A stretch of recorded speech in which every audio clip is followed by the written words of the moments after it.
Assalamualaikum warahmatullahi wabarakatuh. Okey, bagi memulakan pembelajaran di rumah, marilah kita sama-sama membaca doa belajar. Bismillahirrahmanirrahim. Rabbi shrah li sadri wa yassir li amri wahlul 'uqdatam min lisani yafqahu qawli. Walhamdulillahirabbil alamin. Okey, hari ini Ustazah nak menerangkan mengenai tajuk Rasul Ulul Azmi. Okey, apa tu maksud Rasul Ulul Azmi? Iaitu gelaran yang diberikan kepada Rasul yang memiliki kedudukan yang tinggi kerana mereka ni mempunyai sifat yang tabah dan sabar dalam menghadapi ujian yang luar biasa dalam menyampaikan ajaran Islam. Hanya 5 orang Rasul yang digelar Ulul Azmi. Okey, macam mana yang Ustazah pernah ajar sebelum ni lagu 5 Rasul Ulul Azmi, itulah dia, iaitu Nabi Nuh, Nabi Isa, Nabi Ibrahim, Nabi Muhammad dan Nabi Musa. Okey, sebab diberi gelaran Ulul Azmi mendapat pengiktirafan daripada Allah SWT, memiliki kesabaran yang tinggi dan semangat yang tinggi dalam berdakwah. Okey, sentiasa memohon kepada Allah supaya kaum mereka tidak diturunkan azab. Okey, contohnya kalau kita ni diberi ujian, okey, Ustazah sendiri pun belajar dalam sirah Rasul Ulul Azmi ni, supaya kita tak mendoakan orang yang menyakiti kita ditimpa azab. Okey.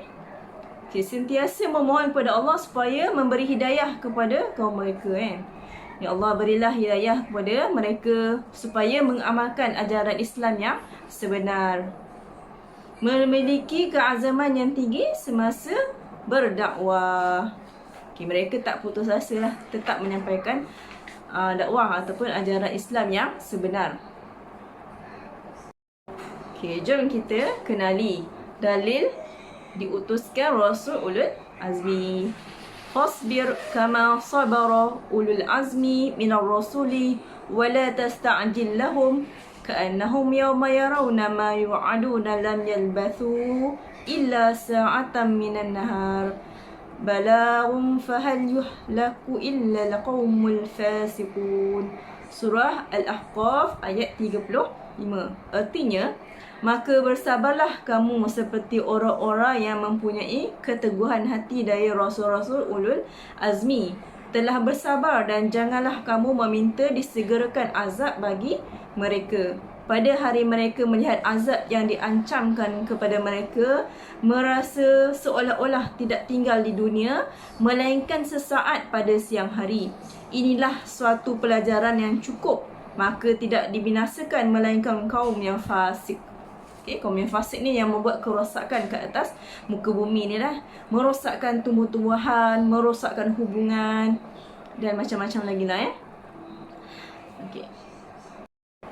Okay, jom kita kenali sirah Nabi Nuh kan. Okay, dakwah Nabi Nuh ni tak diterima oleh anak dan isteri baginda kan. Okay, umur baginda melebihi 900 tahun. Okay, kebanyakannya digunakan untuk mengajar umat baginda mengesakan Allah. Hanya Allah saja satu. Hanya Allah saja yang boleh kita sembah. Okay. Baginda tabah menjalankan usaha dakwah sehingga waktu banjir besar melanda kaumnya.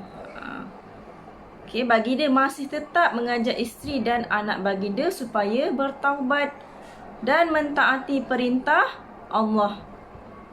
Isteri dan anak baginda akhirnya tenggelam dalam banjir, manakala baginda bersama pengikut setia dan binatang-binatang selamat berlayar di dalam bahtera. Okay. Baginda kuat beribadah, tidak mudah berputus asa dalam usaha dakwah dan menyayangi semua makhluk Allah. Okay, kisah Nabi Ibrahim pula. Penentangan dakwah baginda bahawa khususnya daripada kaum baginda sendiri. Dihukum bunuh dengan dilempar ke dalam api yang marak oleh Raja Namrud kan. Dengan izin Allah Nabi Ibrahim ni dia tak ada apa-apa pun. Okay? Dia menjadi sejuk dan baginda terselamat. Okey. Baginda taat beribadah kepada Allah Subhanahu Wa Taala. Baginda memperoleh anak Nabi Ismail apabila mengahwini Siti Hajar. Setelah sekian lamanya tidak dikurniakan anak bersama Siti Sarah. Okey, kemudian Siti Sarah kemudiannya mendapat anak lelaki bernama Nabi Ishak. Okey, kisah penyembelihan anak Nabi Ismail yang dijalankan semata-mata takwa terhadap Allah. Okey, itu kisah Nabi. Okey, zaman sekarang kita dah tak boleh nak sembelih anak ataupun sembelih sesama Islam kan yang melakukan kesalahan. Kalau seseorang tu melakukan kesalahan, itu adalah hukuman yang akan Allah berikan di akhirat nanti. Bukan kita yang menetapkan hukuman tersebut.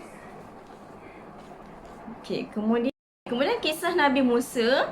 Walaupun baginda menjadi anak angkat Raja Fir'aun yang zalim, baginda tetap tegas menjalankan usaha dakwah menegakkan agama Islam.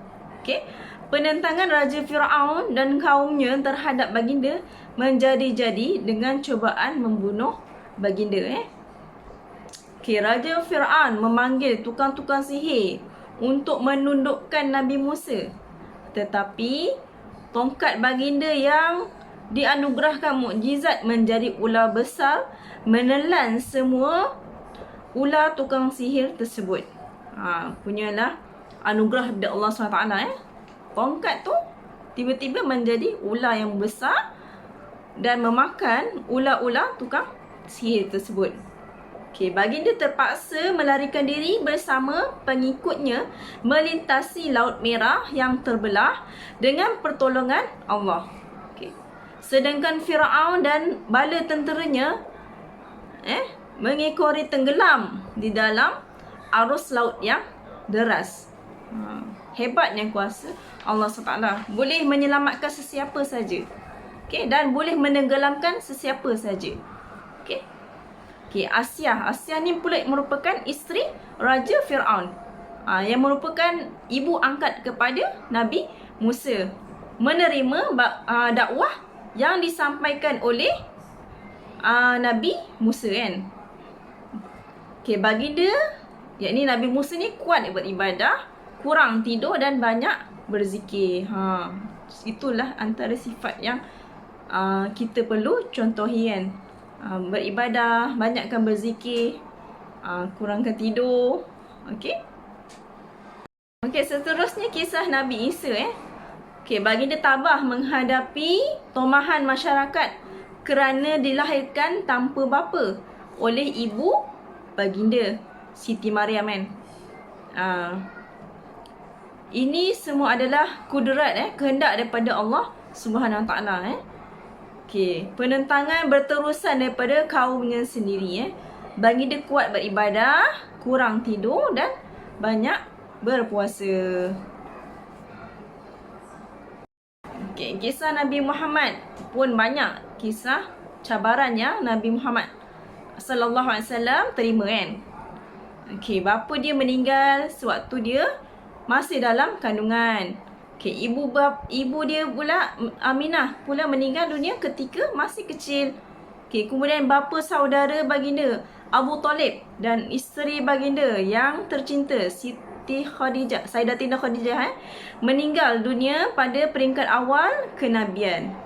Okey, mereka antara orang-orang yang banyak menyokong dan membantu kehidupan serta usaha dakwah Rasul. Okey, kematian anak-anak baginda berlaku pada waktu mereka masih kecil lagi. Yang tinggal dan membantu baginda dalam menegakkan Islam ialah Sayyidatina Fatimah. Okey, baginda menghadapi ancaman hebat daripada penduduk Mekah selama 13 tahun menjadi nabi serta menghadapi tentangan puak Yahudi dari Bani Qairuzah, okey, Bani Nazir dan Bani Qainuqa di Madinah. Okey, baginda taat beribadah, hormat orang tua, menyayangi kanak-kanak, banyak berpuasa, berjaga malam, tangkas di medan perang, pemimpin yang berwibawa dan sebagainya. Okey, kalau kita nak jadi hebat sebagaimana hebatnya Nabi Muhammad SAW, kena banyak baca hadis. Sebab dalam hadis tu banyak kisah-kisah Nabi Muhammad. Akhlak dia yang sangat terpuji kan. Okay. Dia menyantuni kanak-kanak. Ustazah suka baca kisah Nabi Muhammad ni. Akhlak dia sangat terpuji. Okay. Mudah-mudahan kita semua menjadi contoh. Kita mencontohi akhlak Nabi Muhammad sallallahu alaihi wasallam. Okey, itu saja untuk hari ini. Sekian, wabillahi taufiq wa hidayah. Wassalamualaikum warahmatullahi wabarakatuh.